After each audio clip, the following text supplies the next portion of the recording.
What up, what up, what up? Going live, y'all. Going live on YouTube. Getting out my comfort zone. Oh, boy.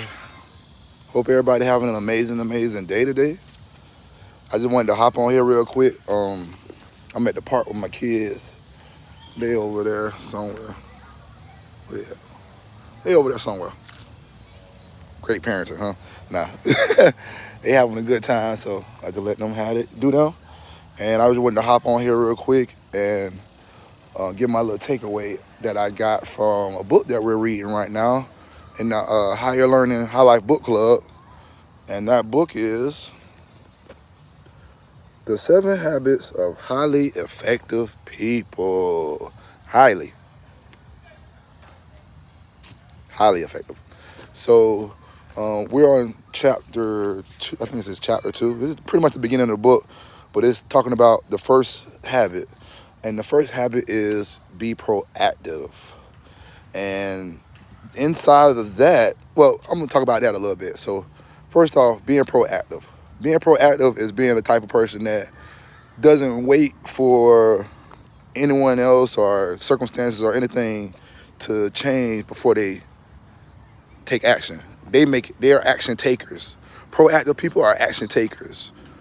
Reactive people are very emotional and they depend on circumstances and they always blame everything on everyone else.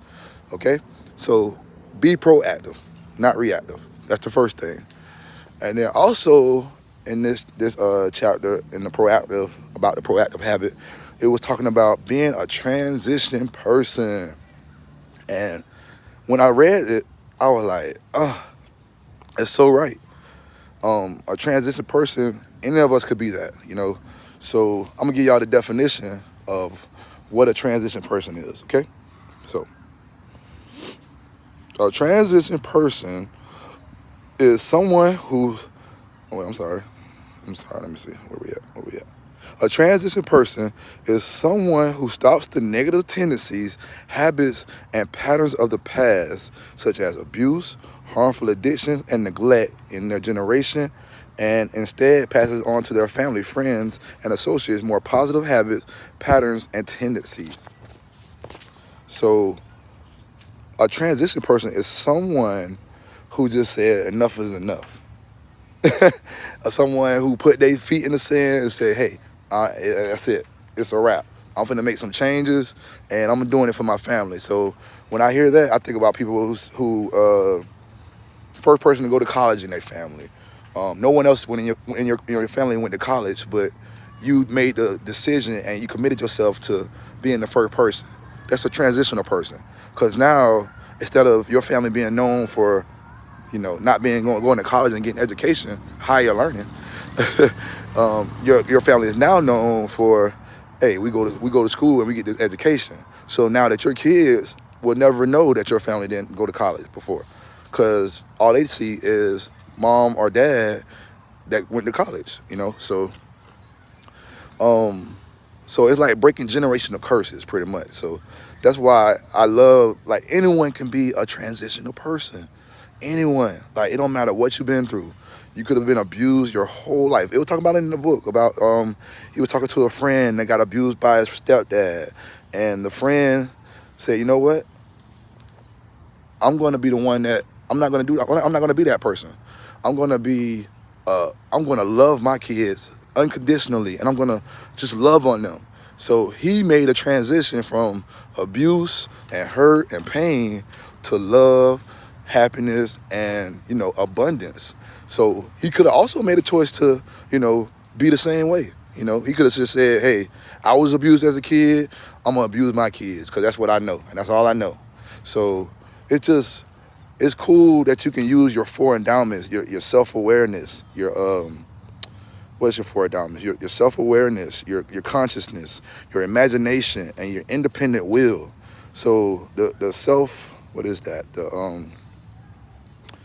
The self-awareness is the ability to stand outside of yourself and look at yourself and really evaluate yourself. You feel me? Like, really deal, like, is this what I am? Is that situation that I went through, is that who I am? Or is that just something temporary?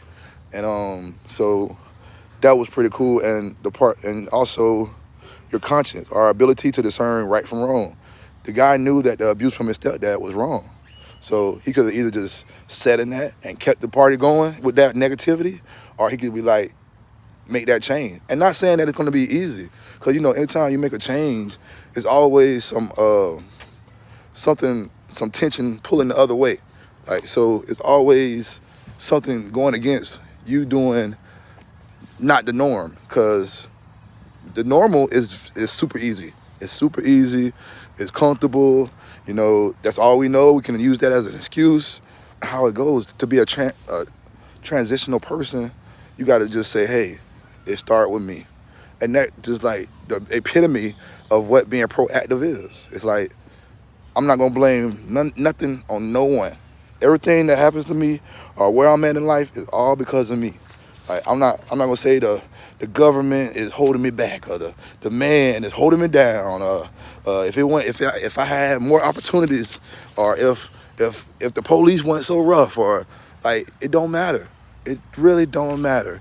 So with that being said, like, that's what I got from this book.